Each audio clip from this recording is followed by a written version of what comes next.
நம்ம வந்துட்டு ராஜ்யசபா சீட்ஸ் தான் நம்ம பார்க்க போகிறோம். ஒவ்வொரு ஸ்டேட்ல இருந்து அங்கே போகிற மெம்பர்ஸோட எவ்வளோ மெம்பர்ஸ் வந்துட்டு எலிஜிபிள் அப்படின்றது தான் நம்ம பார்க்க போகிறோம். இது ரொம்ப இம்பார்ட்டன்ட். மேட்ச் த ஃபாலோயிங்கில் கேட்க நிறைய சான்சஸ் இருக்குது.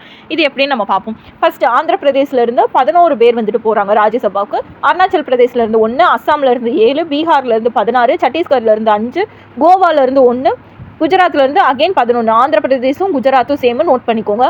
அண்ட் அதுக்கப்புறம் ஹரியானாலேருந்து 5, ஹிமாச்சல் பிரதேசத்துலேருந்து 3, ஜார்க்கண்டில் 6, கர்நாடகாவில் 12, கேரளாவில் 9, மத்திய பிரதேசில் 11, மகாராஷ்டிராவில் 19, மணிப்பூர், மேகாலயா, அதுக்கப்புறம் மிசோரம். இந்த எம்ன்றதுல ஸ்டார்ட் ஆகுறதுல எல்லாத்துலேயுமே வந்துட்டு ஒரு மெம்பர் தான்.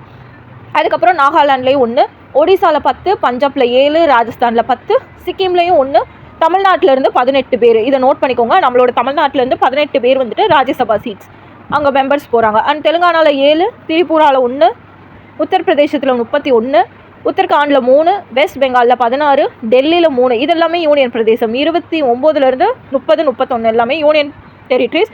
டெல்லியிலேருந்து 3 பேர், பாண்டிச்சேரியிலேருந்து ஒருத்தர், ஜம்மு அண்ட் காஷ்மீர்லேருந்து 4 பேர். ஸோ இதை நோட் பண்ணிக்கோங்க, ரொம்ப யூஸ்ஃபுல்லாக இருக்கும். டோட்டல் எவ்வளோ மெம்பர் எலெக்ட் ஆகுறாங்கன்னா 233 மெம்பர். 12 பேர் வந்துட்டு பிரசிடென்ட்டாக நாமினேட் பண்ணுறது. அண்ட் டோட்டல் ராஜ்யசபாவோட சீட்ஸ் வந்துட்டு 245. புரிஞ்சிருக்கும்னு நினைக்கிறேன். ஸ்க்ரீன்ஷாட் கூட எடுத்து வச்சுக்கோங்க. ரொம்ப இம்பார்ட்டன்ட். மேட்ச் த ஃபாலோயிங்கில் கேட்க நிறைய சான்சஸ் இருக்குது. இதே மாதிரி யூஸ்ஃபுல்லான வீடியோஸ்க்கு சேனல் சப்ஸ்கிரைப் பண்ணிக்கோங்க. தேங்க்ஸ் ஃபார் வாட்சிங். தேங்க்யூ.